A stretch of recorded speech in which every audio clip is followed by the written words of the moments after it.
आज हम लोग शाफ्ट टार्क के बारे में डीसी मोटर में सीखते हैं।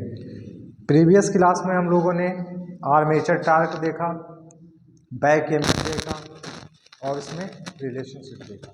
जो हमारा आर्मेचर टार्क होता था वो आर्मेचर में करंट और फील्ड फ्लक्स के डायरेक्टली प्रोपोर्शनल होता था। और आज हम लोग सीखते हैं कि शाफ्ट टार्क। शाफ्ट टार्क वो होता है जो मशीन के आउटपुट पावर पे मिलता है, मतलब मोटर की जो मैकेनिकल आउटपुट पावर होती है वही क्या होती है, शाफ्ट पावर। शाफ्ट पावर जो होता है हमारा वो मोटर के मैकेनिकल आउटपुट के फॉर्म में मिलता है। तो आर्मेचर द्वारा उत्पन्न टार्क का कुछ अंश स्ट्रे लॉसेस के रूप में नष्ट हो जाता है, अतः उपयोगी टार्क ही शाफ्ट को उपलब्ध होता है, जो शाफ्ट टार्क कहलाता है।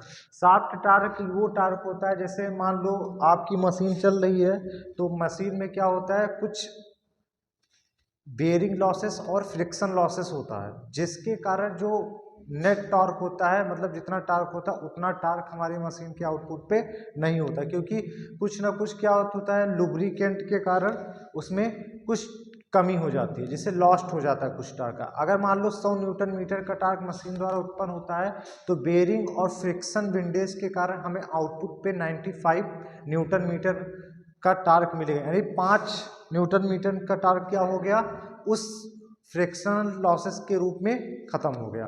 तो उसी के बारे में हम स्टडी कर रहे हैं। जैसे ये हमारा शाफ्ट टार्क है तो आर्मेचर द्वारा उत्पन्न टार्क का कुछ अंश स्ट्रे लॉस के रूप में नष्ट हो जाता है, अतः उपयोगी टार्क ही शाफ्ट को उपलब्ध टार्क होता है, जो शाफ्ट टार्क कहलाता है। इस टार्क की सहायता से हम पुली द्वारा मैकेनिकल पावर पर मिलती है और इसे मोटर का हम लोग क्या कहते हैं, आउटपुट पावर भी कहा जाता है। आउटपुट पावर कहेंगे कि चाहे मैकेनिकल पावर, क्योंकि जो मोटर होता है इनपुट में इलेक्ट्रिकल एनर्जी देता है और आउटपुट में मैकेनिकल एनर्जी देता है। तो हमारा जो लॉस्ट टार्क होता है वो क्या होता है, जो आर्मेचर में उत्पन्न टार्क होता है वो, और जो शाफ्ट टार्क होता है, दोनों के अंतर को क्या जो होता है वो क्या होता है, लॉस्ट टार्क होता है। जहाँ टी ए हमारा क्या है, आर्मेचर टार्क, और टी एस एच क्या है, शाफ्ट टार्क। उसके बाद में जो हम इलेक्ट्रिकल पावर का हम लोगों ने फार्मूला पढ़ा है, जो पावर बराबर होता है टार्क इंटू ओमेगा, जिसे कहते हैं एंगुलर स्पीड। ये होता है पावर ओवर टी, ओमेगा का मान होता है 2 पाई एन, एन जो होता है रिवॉल्यूशन पर सेकेंड होता है, और एन क्या है, रिवॉल्यूशन पर मिनट। तो इसको सेकेंड में चेंज कर देंगे, स्मॉल एन बराबर होता है कैपिटल एन बाई 60 और ओमेगा बराबर होता है 2 पाई एन। उसके बाद में हम यहाँ ओमेगा की वैल्यू पुट करेंगे 2 पाई एन, तो ओमेगा इक्वल टू हो जाएगा 2 पाई एन, और एन का मान क्या होता है, कैपिटल एन बाई 60, ये कैपिटल एन बाई 60 हो गया।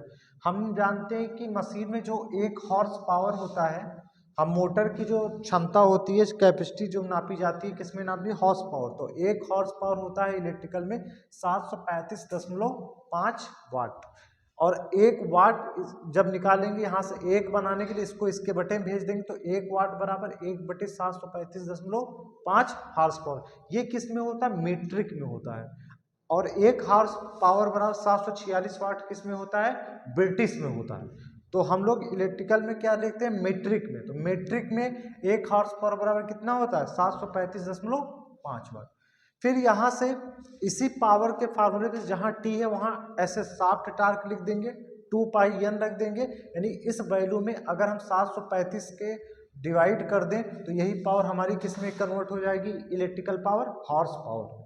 तो ये पावर हमारी थी इलेक्ट्रिकल, और इसको हमें मैकेनिकल में चेंज करना, तो हमने क्या किया, 735.5 से डिवाइड कर दिया। जब हमने यहाँ 735.5 इसी में डिवाइड कर दिया तो ये इलेक्ट्रिकल पावर हमारी मैकेनिकल पावर या ब्रेक हॉर्स पावर में कन्वर्ट हो जाती है।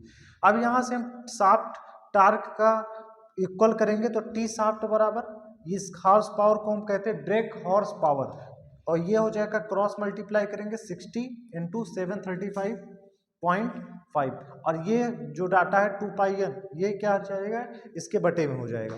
और टार्क का मात्रक क्या होता है, न्यूटन इंटू मीटर होता है।